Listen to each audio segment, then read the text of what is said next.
शिरूर तालुक्यातील मौजे सैनिक टाकळी गावातून एमआयडीसीला विरोध होऊ लागलाय। आमदार यड्रावकर यांनी एमआयडीसी सुरू करून गावाचा सैनिकी सेवेचा इतिहास संपवण्याचा घाट घातलाय असा आरोप करत गावकऱ्यांनी जिल्हाधिकारी कार्यालयासमोर आमरण उपोषण सुरू केलंय। सैनिकांचं गाव म्हणून परिचित असलेल्या शिरोळ तालुक्यातील सैनिक टाकळी गावात 120 एकर गायरान जमीन आहे। ही जमीन गावच्या विकासासाठी राखीव ठेवण्यात आली आहे। मात्र ग्रामस्थांचा विरोध असतानाही आमदार राजेंद्र पाटील यड्रावकर यांनी एमआयडीसी सुरू करण्याचा घाट घातलाय असा आरोप ग्रामस्थांसह आंदोलन अंकुश संघटनेनं केलाय। एमआयडीसीमुळे गावातील शेती, आरोग्य आणि पर्यावरण धोक्यात येणार आहे। त्यामुळे टाकळी गावची सैनिकी परंपरा अबाधित राखत प्रस्तावित एमआयडीसी रद्द करून जमीन हस्तांतरणाची प्रक्रिया थांबवावी या मागणीसाठी ग्रामस्थांसह आंदोलन अंकुश संघटनेनं जिल्हाधिकारी कार्यालयासमोर आमरण उपोषण सुरू केलंय। आमच्या गावची सैनिकी परंपरा आहे। अशा गावामध्ये आमचे स्थानिक आमदार शिरोळ तालुक्याचे राजेंद्र पाटील यड्रावकर यांच्या पुढाकारानं तिथं आमच्या गावाचं जे गायरान जमीन आहे त्या ठिकाणी एमआयडीसी करण्याचा घाट त्यांनी घातलेला आहे।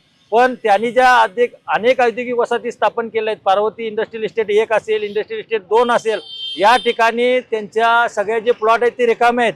त्या ठिकाणी पहिला उद्योग त्यांनी न्यावं, त्यांना विकास उद्योगाचा करायचा असेल तर त्यांच्या त्या औद्योगिक वसाहती पहिल्यांदा भराव्यात।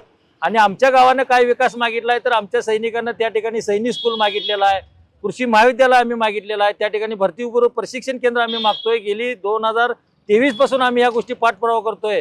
माझ्या जर गावच्या परिसरात बघितलं तर 10 गावामध्ये महापूर येतोय। असं असताना आम्ही त्या गायरान जमिनीचा आधार आहे, आम्हाला त्या गावचं स्थलांतर सुद्धा तिथं होतंय। त्या ठिकाणी हेलिपॅड आहे शासनाचं, एनडीआरएफचा तळ असते महापुरामध्ये।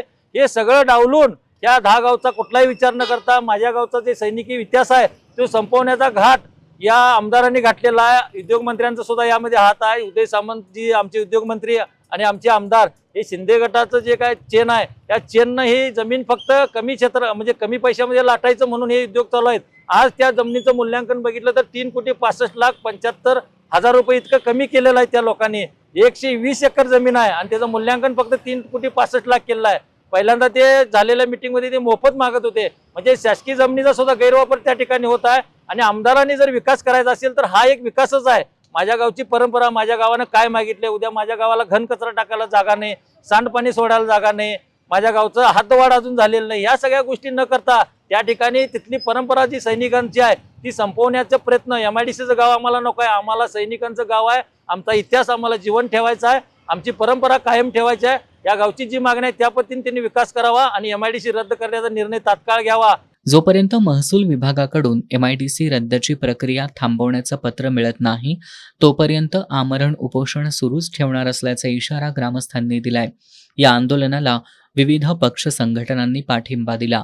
आंदोलन अंकुशचे जिल्हाध्यक्ष दीपक पाटील, प्रकाश खोत, शामराव पाटील, अमर पाटील, विजय गायकवाड, शामराव पाटील, विकास पाटील, विनोद पाटील, राजेंद्र पाटील, श्रीधर भोसले, अशोक पाटील यांच्यासह माजी सैनिक आणि शेतकऱ्यांनी आंदोलनात सहभाग घेतला।